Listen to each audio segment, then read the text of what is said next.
Então nós precisamos aprender a selecionar os canais de entrada. O que você ganha por ver todos os noticiários? Na maioria das vezes. É um copo de pessimismo logo que acorda, um copo de pessimismo lá pelo meio-dia, um outro copo de pessimismo vespertino, e ainda não satisfeito antes de dormir no último copo de pessimismo. Só que agora é complicado pelo WhatsApp e tantas outras mídias que temos aí, porque agora é online todo o tempo. Depois de colocar muito lixo na cabeça, você quer ficar otimista como? Tem que ser quase um super-herói, porque você só tem notícias negativas, a maioria delas só vão para a mídia porque são negativas. Filme de terror, para a maioria, pode parecer inofensivo, você dá até gargalhadas, mas para algumas pessoas são indutores. Podem ser indutores. Tá? Qual o grau de influência? Pode ser baixo, dependendo da sua capacidade, pode ser alto. E pode ser exatamente aquele caminho que o obsessor está precisando. Numa certa altura você impressiona um tanto mais e cria um vínculo mais complicado.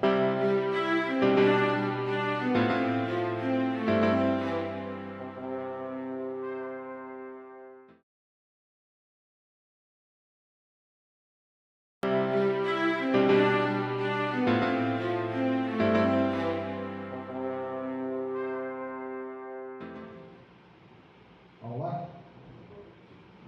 Você comentou que a reunião mediúnica é um dos trabalhos mais importantes de uma casa. E mais importante que... aqui a pergunta. É mais importante que a evangelização infantil ou Com certeza não. Gostei que a pessoa tenha feito essa pergunta, porque se saiu atrapalhada assim a comunicação, precisa corrigir. Porque nós dissemos o seguinte, a reunião mediúnica, no nosso pensar, não é a reunião mais importante. Ela também é importante, não é a mais importante. A reunião doutrinária, dentro do nosso modo de ver, é mais importante. Nós falamos disso aqui, enfatizamos isso. Ela, inclusive, é desobsessão em grupo. Muitas vezes, vários obsessores não precisam ir nem para a mesa mediúnica para o contato direto. Só a reunião mediúnica faz isso. Só que há uma coisa muito interessante, é a desobsessão dos encarnados. Quanto à questão da evangelização, fundamental numa casa espírita é a vacina. Se dizer mais?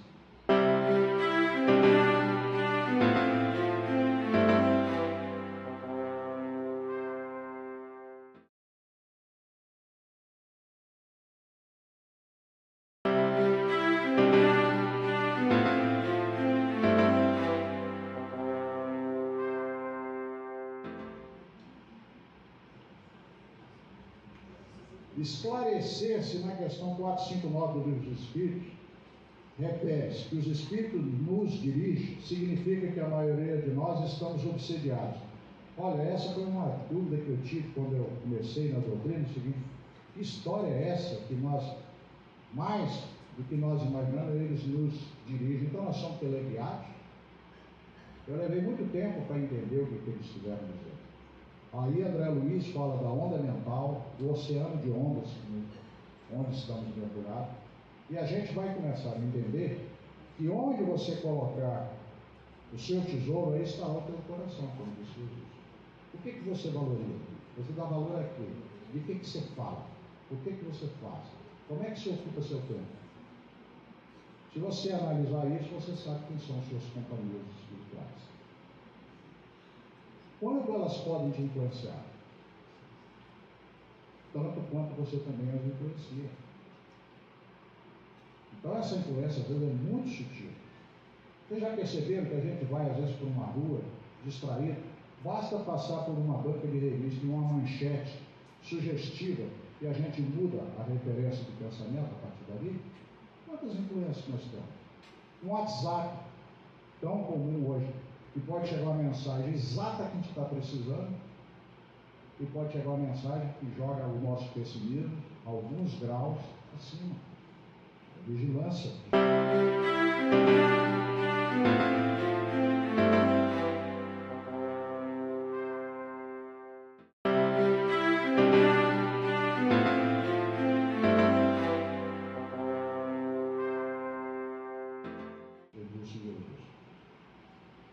Todos nós temos obsessores? Se sim, como saber que estamos sendo obsidiados? Quando nós falamos que todos temos obsessores, foi no seguinte sentido: todos nós, com raras exceções na Terra, que sempre vão existir, estamos aqui não por acaso. Nós estamos num planeta de expiações de prova, um mundo de segunda categoria. Lembra? São 5 mundos. Nós estamos na segunda categoria. Aquele mundo celeste ou divino que nós sonhamos com ele é lá da 5ª categoria. Aqui é o inverso. A primeira categoria é o inferior. A 5ª é o mais elevado. O 5º estágio é o que nós sonhamos, ou seja, a felicidade existe. Mas por enquanto nós estamos no 2º estágio, que é a de prova, caminhando para o 3º, que é de regeneração.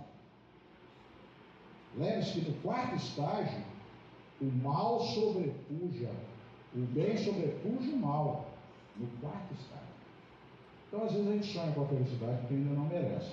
Então, como nós temos um passado ainda de muitas dificuldades, quantas dificuldades nós criamos para nós mesmos? Quando fomos egoístas, quando fomos muito orgulhosos, a quantos nós ferimos? Então, a possibilidade de termos pessoas que não gostam da gente, que não simpatizam conosco, que têm suas queixas reais contra nós, são muito grandes. Mas se você está apenas na tarefa do bem, você já passa a merecer um tipo de obsessor. O obsessor que não gosta que você faça o bem. André Luiz fala que existem 2 grandes partidos, o do bem e o do mal. Não há como ficar na coluna do meio. Se você se omite, você já definiu onde você está. Então, entender isso. Quando você não tem um obsessor pessoal, só por você estar na tarefa do bem, tem alguém que está incomodado, porque você está incomodando. Mas não é para assustar. Entender que faz parte do contexto. Vocês já perceberam que a gente vive sempre com conflitos? É para desmistificar essa figura meio medonha.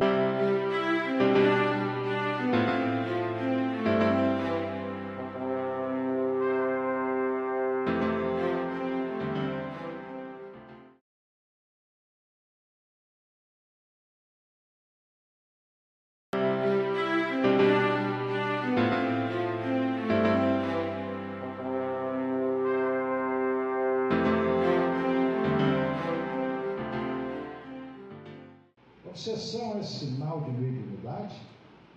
Quais os sintomas da obsessão em um médium e em um não médium? Qual a relação entre mediunidade e obsessão? Muito boa pergunta. Obsessão é sinal de mediunidade? Geralmente sim. Geralmente sim. Mas só lembrar o seguinte: todos nós somos médiums no grau qualquer. A influência dos espíritos em nossa mente pode se dar em todos. Agora, realmente, o próprio Kardec reconhece que em alguns, esse sintoma, ou essa característica da mediunidade, ela é muito incipiente. Né? Então, ele fala que nós somos médiums igual qualquer e reconhece que alguns têm muito pouca acessibilidade, mas ninguém está livre dela. Um obsessor, quando ele não consegue interferir diretamente na mente do sujeito, porque ele é bastante refratário, ele tem filhos daquela pessoa, tem assessores, tem amigos, ele pode fazer chegar a ela o que ele quer e intermete essas pessoas. Tem muitas técnicas e muitos processos. Bom, quais os sintomas da obsessão em um médium e em um não médium? Os sintomas da obsessão em um médium, eles geralmente ficam mais pronunciados. Naquele caso da obsessão simples, pode chegar à subjugação. É um indivíduo que, por ter a sua percepção mais aberta, ele sofre uma influência mais direta. Alguns médiuns realmente têm dificuldade de entrar em certos ambientes, não estão brincando quando falam isso, porque eles têm uma sensibilidade maior. Quando entram em certos ambientes, eles sentem certos impactos, não todos. Então tem várias coisas. A gente aqui teria que ter muito mais de 2 minutos para desdobrar tudo isso. Qual a relação entre a mediunidade e a obsessão? Ela existe. Por isso que a gente falou ontem, quando a pessoa chega à nossa casa dizendo eu sou médium e relata suas dificuldades, que estão naquele capítulo da mediunidade de prova, vocês viram lá que o Manuel Filomeno Miranda admite que existem sintomas físicos, sintomas emocionais bem característicos, ok? Mas há que fazer uma distinção. O indivíduo tem uma mediunidade, ele tem uma sensibilidade, só que ele está sendo convidado ao trabalho por um processo que o convida a resgates afetivos. Daí aquelas dificuldades que aparecem nesse campo. Mas há que se distinguir o médium equilibrado do médium que está numa eclosão, o médium que está no processo obsessivo. Para a gente não misturar tudo isso e tratando todos da mesma forma. Tem que fazer isso.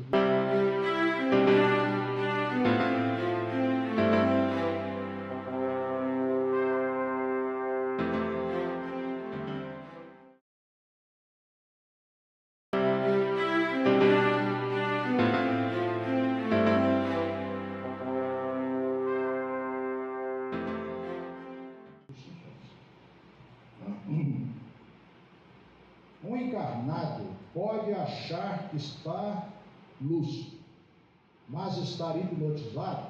Infelizmente, sim. Como acordá-lo do transe? Interessante a forma, até como foi colocado. A Ivone Pereira fala que nós nunca deveríamos dormir sem nos preparar, porque muitos processos de obsessão nascem durante a noite. Certos indivíduos, quando eles começam a arquitetar certos planos, eles saem do corpo, têm aconselhamentos terríveis do lado lá, e às vezes quando eles chegam a realizar determinados crimes, eles estão praticamente teleguiados. Mas isso não é a força do mal sobre ele, é o mal que ele traz dentro de si que possibilita. Sempre é assim. Não colocar a culpa nos outras pessoas. Eles apenas se aproveitam. Mas nós precisamos estar conscientes de que nós temos sombra e luz dentro de nós. Jung já dizia isso. O nosso lado sombra precisa ser trabalhado, porque é por ali que as coisas acontecem.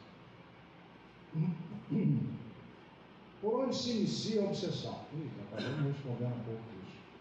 Mente, pensamento, corpo, podemos sequenciar? Ora, o processo digamos, mais comum, mais rotineiro é aquele que nós mostramos. Começa pela quase obsessão. Você começa a ensaiar umas ideias negativas, pessimismo, ansiedade, coisas assim. Começa a ficar muito pessimista. É o que o André Luiz chamou de derrotismo. Aquilo vai acentuando, pode cair no caso da obsessão simples. E depois pode ir para a subjugação, fascinação.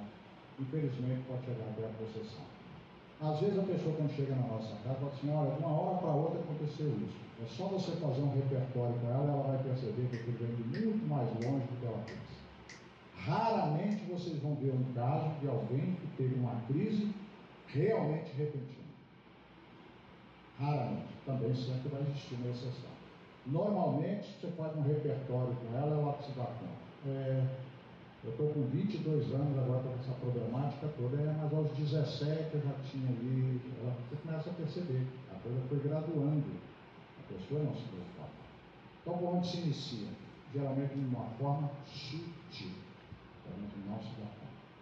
E não adianta você ser pós-graduado, mestre, doutor na sua área, não. Nessa área, todos nós temos que calçar a sandália da humildade. A vigilância, um dos fatores mais importantes da vigilância do Senado do Brasil, está numa das coisas mais difíceis da gente praticar: humildade. Então, começa geralmente pelo pensamento e chega no corpo. Algumas pessoas vão sofrer muito porque elas não sabem que elas fazem transe numa área psicomotora. As pessoas que fazem transe na área psicomotora sofrem muito, porque com mais facilidade que outras, elas mexem com o corpo. Você vai ver médiuns dentro de reunião mediúnica que fazem a psicofonia, mas tem médicos que fazem a psicopraxia, que é muito mais complexo. A psicofonia, ele traduz o pensamento do espírito. Na psicopraxia é aquilo que a gente chama vulgarmente de incorporação. Ele incorpora as dores todas do indivíduo. E é muito comum em médiuns da psicofonia você ver mais esses quatro. Por isso que amanhã nós vamos abordar a hipnose construtiva e outras coisas para alertar sobre isso. Porque muitas vezes a pessoa que está atendendo o espírito está esquecendo que o médium está junto. O espírito está degolado e o médium está como? O espírito está com falta de ar e o médico está sentindo o quê? Você acha que é brincadeira isso? Tem que parar para hoje.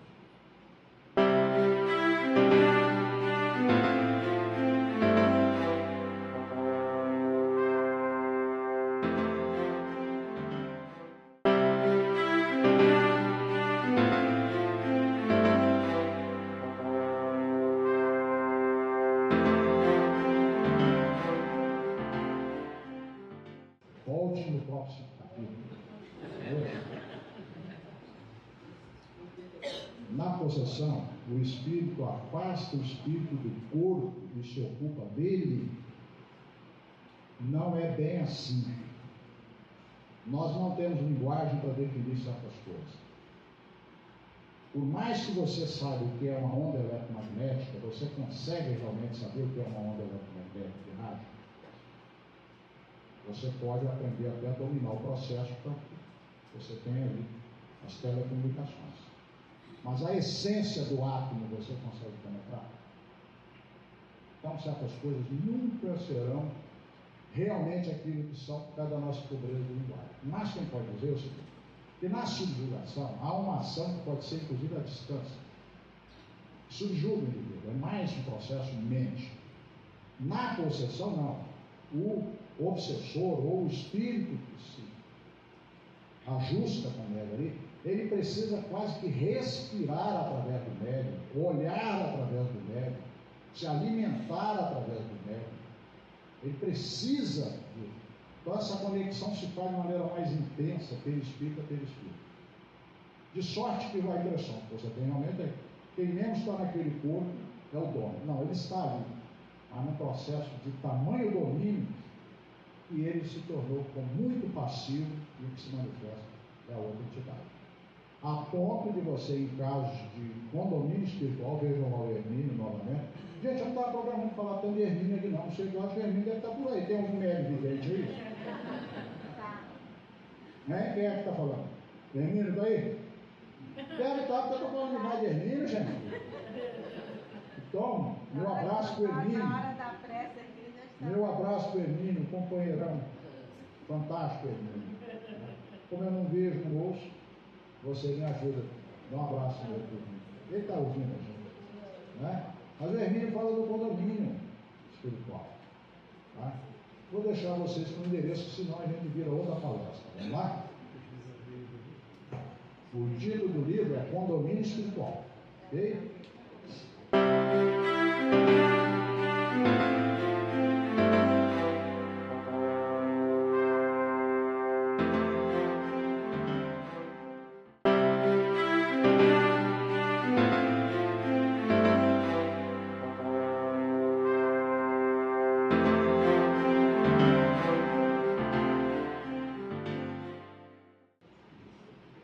Qual a diferença de obsessor para gênio das trevas?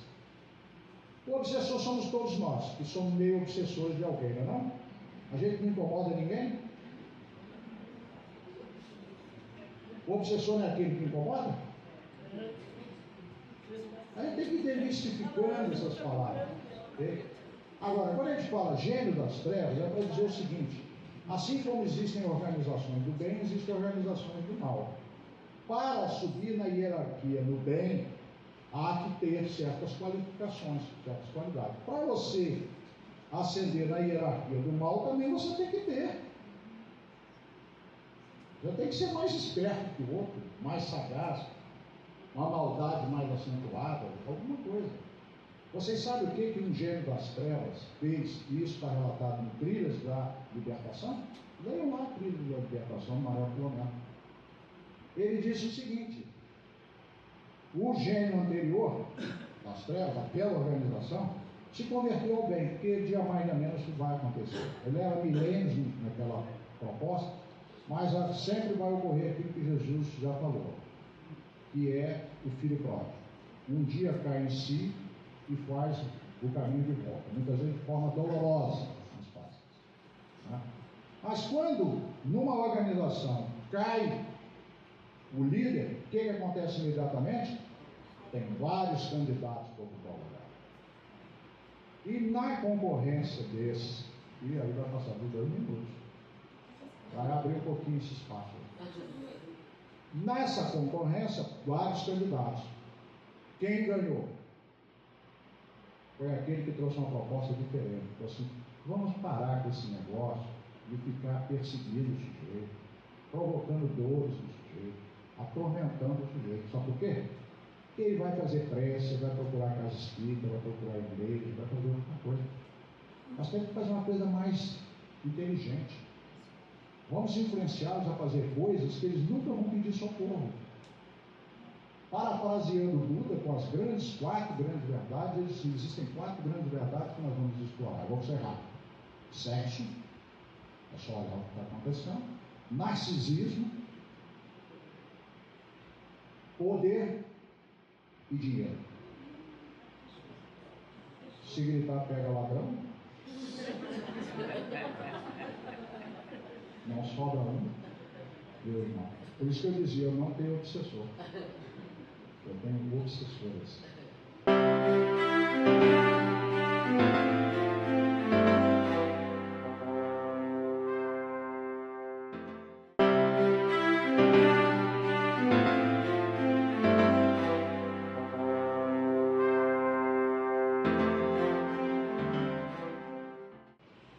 Vamos lá?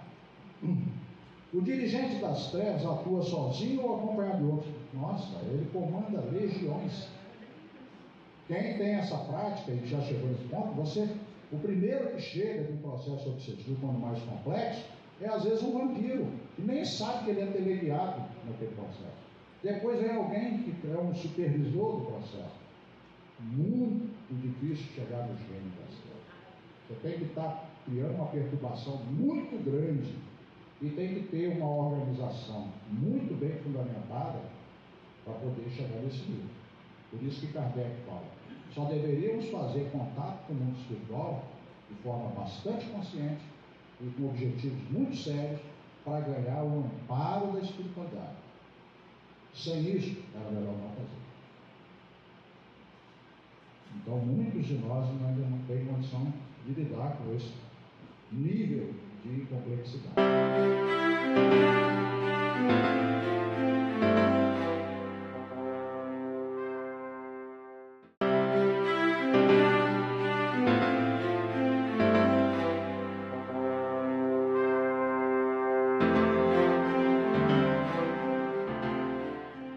Vamos agir para doutrinar um gênio das trevas, já que ele será de difícil convencimento. Eu nunca nem tentei. Nunca nem tentei. O máximo que a gente faz é ser bastante humilde, coerente, deixa de fazer as ameaças e tudo mais.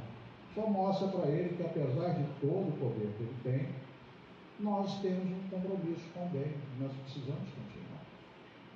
Não há mais o que fazer. Convencer o espírito desse nível, peguem lá um livro chamado Libertação e veja qual foi a engenharia montada para poder trabalhar Gregório. Aí vocês vão perceber como é complexo essa questão.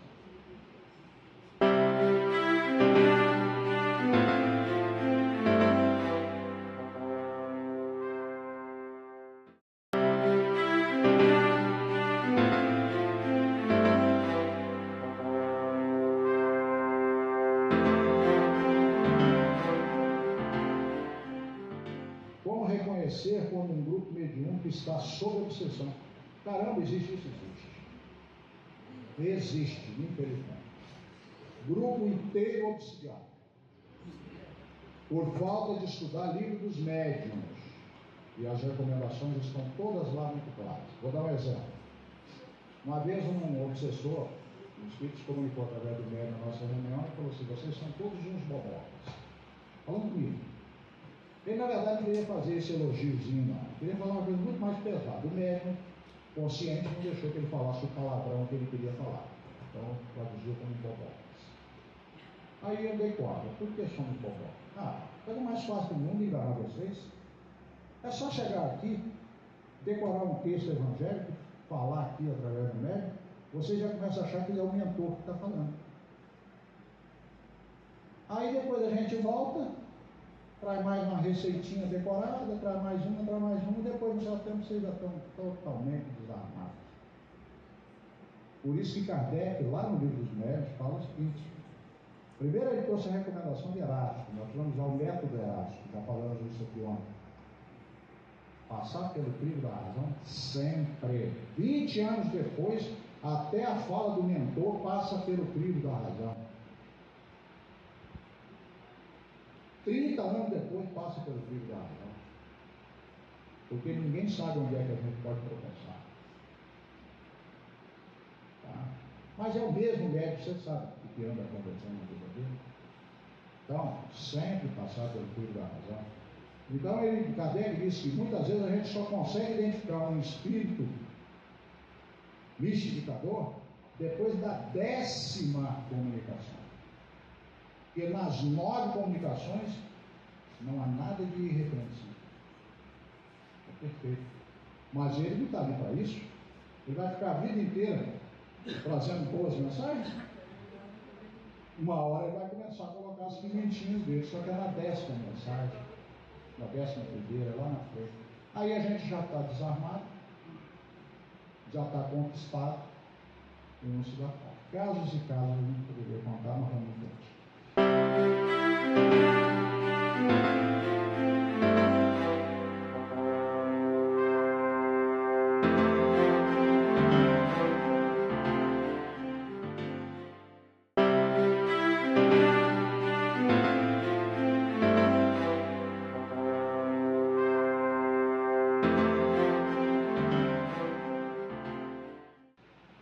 Qual a relação do gênio das trevas na obsessão com magos nos dragões? Nos dragões. É dragões? Tá. Bem, você pode dar o nome que você quiser, tá? Alguns nomes servem muito, inclusive, para impressionar, devemos ter cuidado. Tem algumas comunicações mediúnicas que, quando você ouve falar de certas coisas, passa aqui para o Kardec falou, tira o fundo. Depois de ver essa mensagem, o que ficou na minha mente? Harmonia ou desarmonia? Coragem ou medo? Otimismo ou pessimismo? Prestem atenção nisso. Tá? Tem muita mensagem aí que não passa pelo crivo que Kardec ensinou lá no livro dos Médiuns. Então, cuidado. Porque atrás de dragões podem ter ideias que são mais para te aterrorizar do que para te ajudar. Não estou dizendo que não existem espíritos trevosos. Estou dizendo dos cuidados que a gente precisa ter. Porque o mal tem muito mais repercussão em nós que o bem. Muito mais fácil. Então, devidos cuidados com isso, tá? Mas a relação de obsessores com gênios, total. Os gênios nada mais são que os comandantes de uma organização. Você tem os obsessores em níveis mais leves e tem uma hierarquia. E o Hermínio, que você disse que está aqui, ele vasculhou esse negócio e disse que são organizações mesmo, com muita inteligência.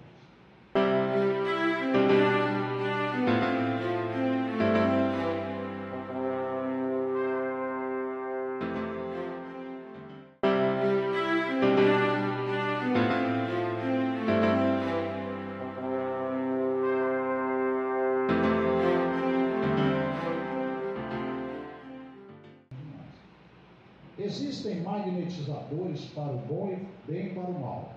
E os juristas? Como lidar com eles? Olha, o jurista não é fácil. O jurista, ele pega o processo e fica se defendendo o tempo todo, como você está argumentando com ele, do processo. E, se possível, joga um juridiquês em cima de você. Eles são muito ardilosos. E eles se escondem atrás de uma carta dizendo o seguinte: nós estamos ajudando Deus a praticar a justiça. E agora? Como é que desmonta isso? Então, é algo que a gente precisa pensar mais que 2 minutos para responder. Só lembrar que tem, e fica a indicação do livro Diálogo com as Sombras. Ok?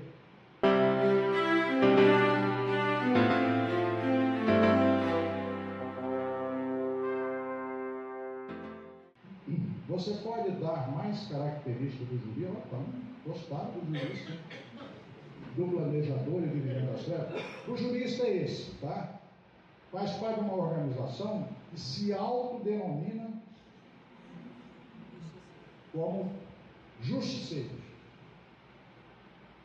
Alguns espíritos se colocam nessa posição. Eles não estão fazendo mal, eles são justiceiros. A justiça de Deus tarda muito. Vamos fazê-la mais rápido. Tá? Então nós temos esse quadro aí do justiceiro.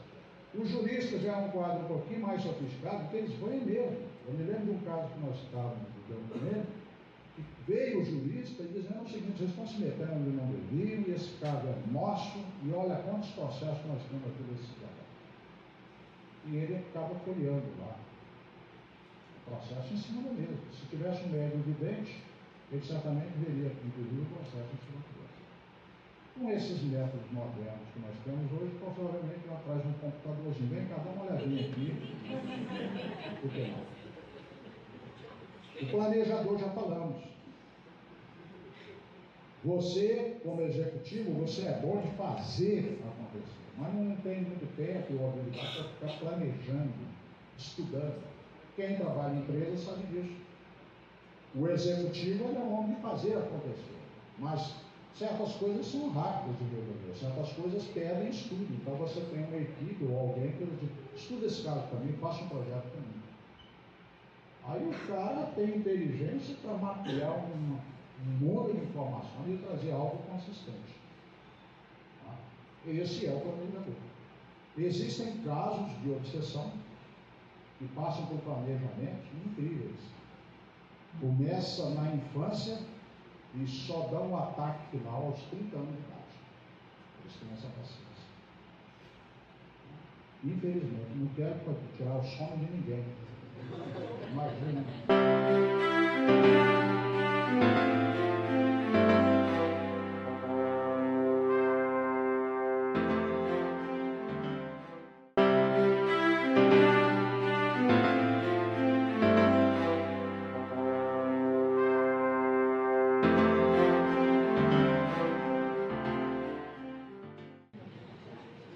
Os obsessores encarnados estão mais confortáveis usando as redes sociais, o WhatsApp. Que pergunta legal! Muito confortável. Vocês sabiam que tem obsessores que você nunca imaginou? São mães possessivas?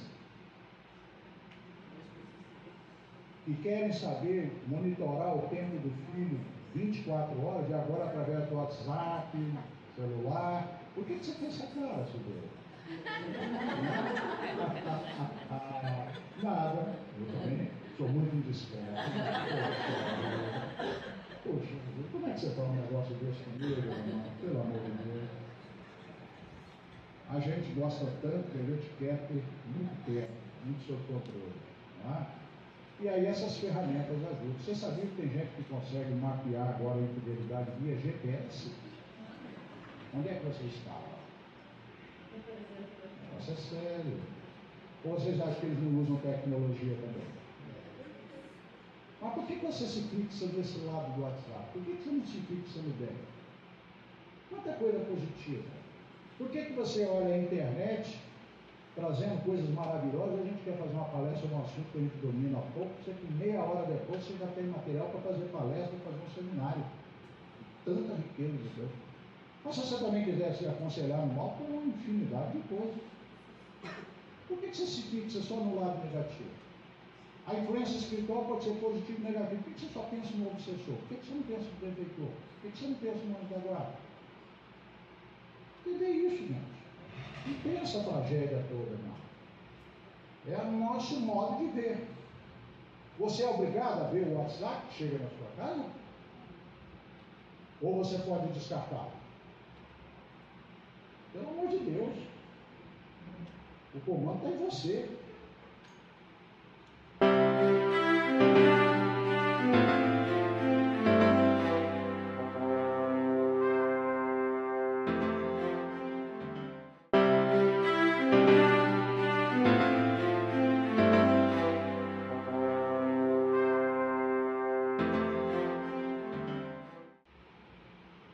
conseguirmos nos auto-obsediar e como nos livrar dela. Muito boa, irmão. A auto-obsessão começa por nossas falhas morais, por nossas debilidades.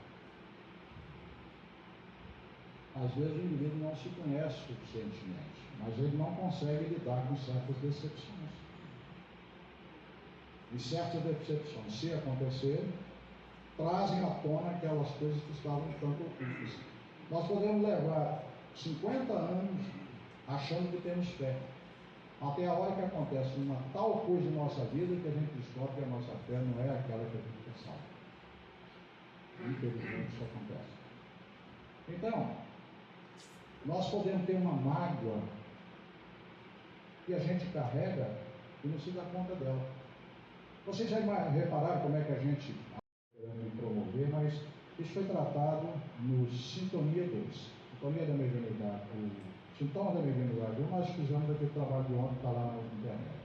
Como a conveniente terapia é algo que não dá para ser explorado em uma hora, está tratado numa coisa chamada Sintoma da Mediunidade 2. Ok? Vejam lá, por favor.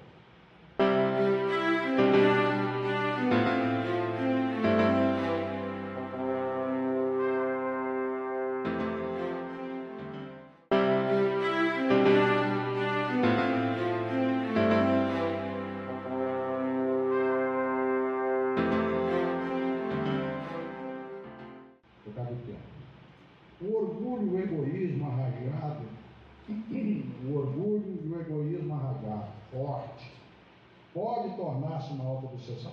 Com certeza. Com certeza.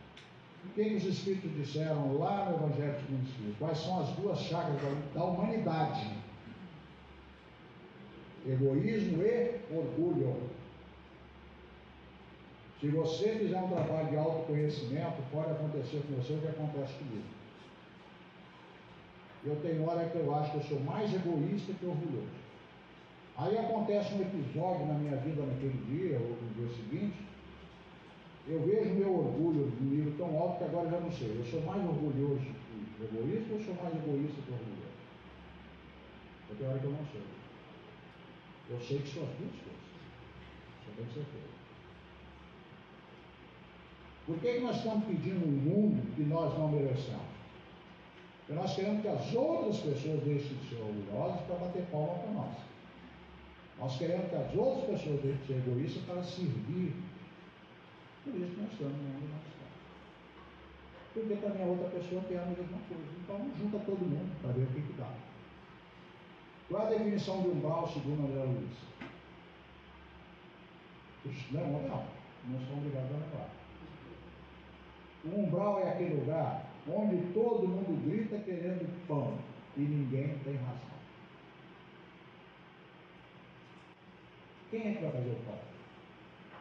Quem é que vai para a cozinha? Quem é que vai plantar o trigo? Eu não. Eu quero ser civil. Então, vai no cuidado. Aí a gente vai aí, ó. Deus tem paciência conosco, vai. Tem que aprender.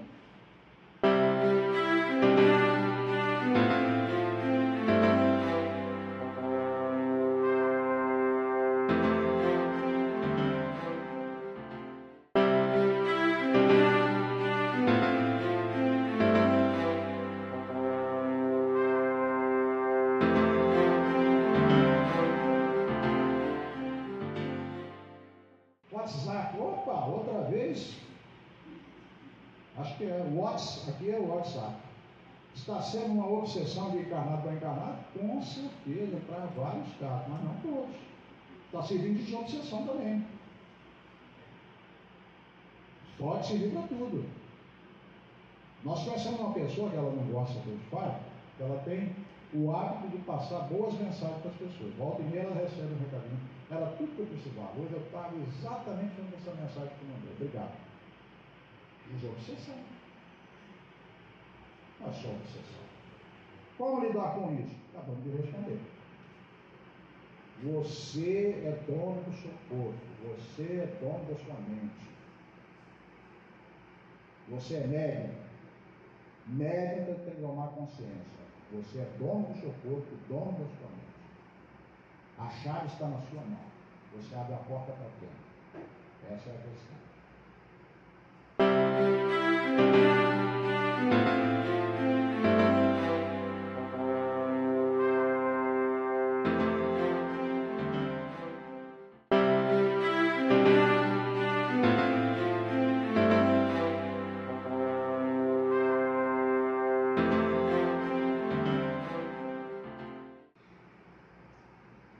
Por que é necessária a interferência do ato mediúnico para possibilitar, em muitos casos, o ajuste entre o obsessor e o obsidiado, interrompendo o ciclo vítima-algoz-vítima? Muito boa pergunta. Vocês sabiam que Kardec foi descobrir certos aspectos da reunião mediúnica sem que os espíritos dissessem claramente? Os espíritos botavam tudo assim bonitinho para ele, não. Kardec precisava conhecer um pouco mais do mundo espiritual, vasculhar o mundo espiritual para escrever o Céu e o Inferno, por exemplo, e resolveu perguntar aos espíritos como é que eles estavam do lado de lá. Constatou uma coisa bacana para lá no Céu e no Inferno, que quem está melhor do lado de lá são os espíritos, não é verdade? Não. Quem é que está melhor do lado de lá? Os que praticam o reino. Não importa a bandeira, pode ser até materialista. O que definitivamente está bem do lado de lá é o bem que ele faz, o bem que ele fez. E não a bandeira, o corpo que ele fez.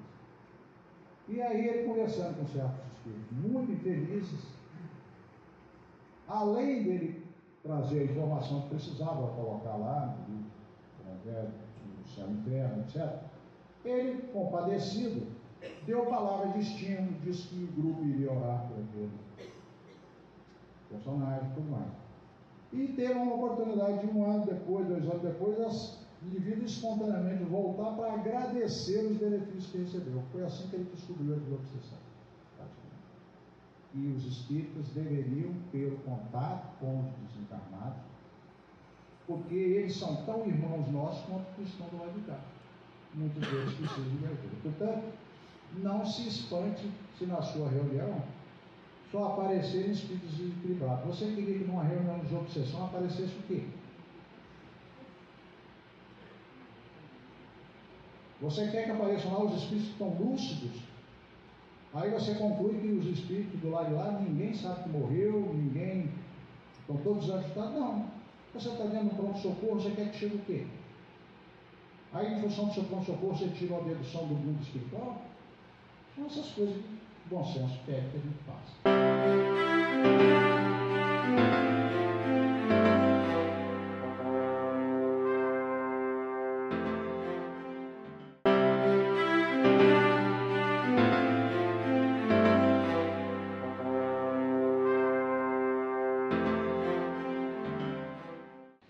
Então, vamos lá?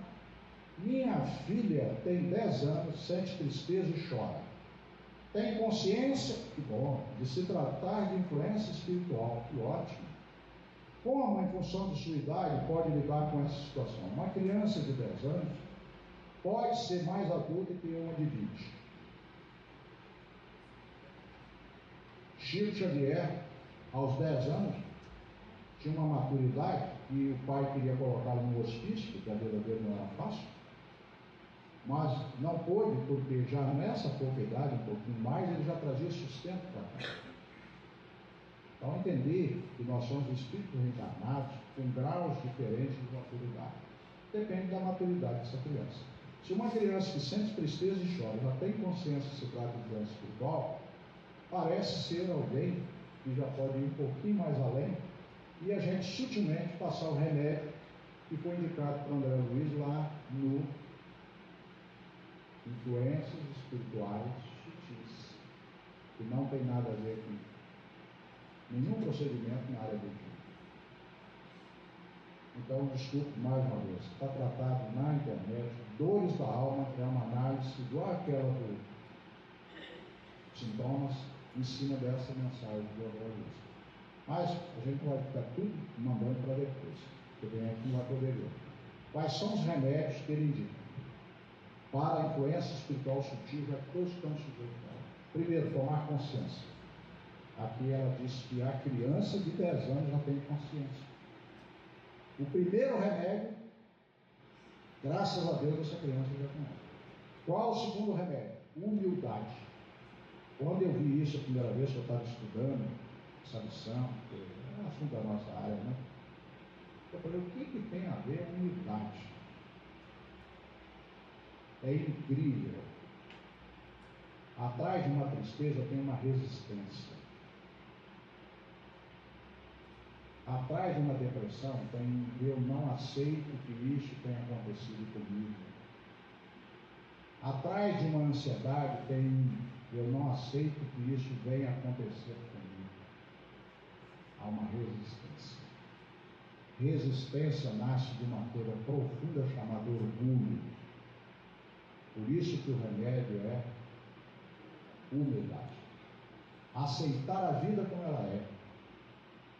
Aceitar as pessoas como elas são. E aceitar a si próprio como se é. Onde está a raiz dessa tristeza? Pode estar em uma dessas vertentes. Vocês sabem que tem crianças que já estão complexadas porque receberam um corpo que não gostam. Uma celulitezinha a mais, uma gordurinha a mais é uma tragédia. Nós estamos num mundo muito cruel. Desculpa, vou contar um caso novamente, porque só falta mais um aqui. Pode contar mais um casinho? Rápido. Ele é o gerente, tá? Ele é o gênio, que é o comando. Então, vamos lá.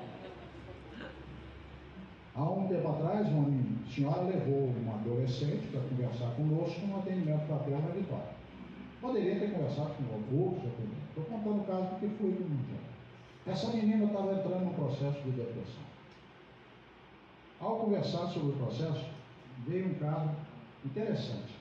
O que acontecia com ela? Ela estava um pouquinho mais gorda do que gostaria. Só que olhando assim, você não sabia onde é que estava essa gordura. Mas ela achava que tinha. Ou seja, ela olhando para o espelho, ela via gordura, onde provavelmente a maioria das pessoas não visse. Ela se esmerava, segundo a mãe, roupa linda, sapato maravilhoso, bolsa que combina. A mulher tem uma dessas coisas, tem que combinar isso com aquilo, não sei o quê. Mas é tudo perfeito, era no cabeleireiro, sei lá o que fazia, ia para a festa. Quando chegava na festa, uma coleguinha olhava meio assim de banda para total dessa gordurinha que ela tinha, sei lá se tinha, e acabava tudo em tragédia, voltava chorando para casa. E aí você volta a culpa no obsessor? Aceitar-se como se é mais difícil do que a gente supõe. E não aceitar-se como se é gera primeiramente neuroses. Diz Emmanuel, neurose. O que é neurose, segundo Emmanuel? Impaciência nossa ou falta de resiliência. Para um defeitor espiritual, toque, pânico, o nome que você quiser, depressão, tudo é apenas o quê? Impaciência nossa ou falta de aceitação de si mesmo, ou da vida, ou das pessoas. Aí, Chico pergunta para Emmanuel, e o que é a loucura? E aí, ele simplesmente responde, louco é aquele que não aceita a realidade presente. Nada mais. Nós começamos com uma revolta. Se ela for muito grande, nós vamos chegar aonde? Na loucura. É isso. Para os doutores.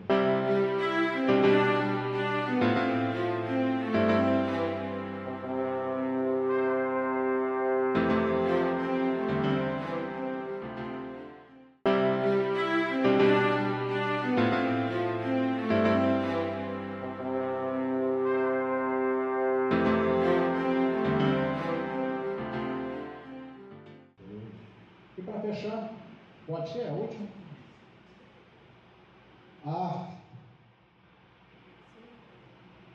A família do obsidiado pode ter influência positiva sobre o obsessor e como? Dificilmente um caso de obsessão liga-se a uma pessoa só.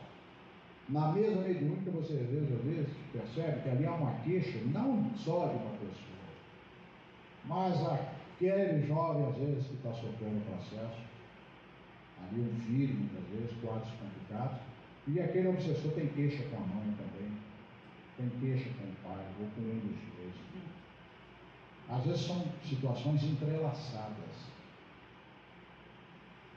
O obsidiado, às vezes, recebe uma ajuda razoável da casa espírita. A família ajuda a destruir tudo. Por isso que muitas vezes, para dar uma cura mais rápida ou uma solução mais efetiva, é preciso tratar a família toda. Porque todas são vítimas do processo, em grau. Então, a família do obsidiado pode ter influência positiva sobre o obsessor e sobre o obsidiado. O Evangelho no lar é uma excelente terapia para isso. Que Deus nos abençoe.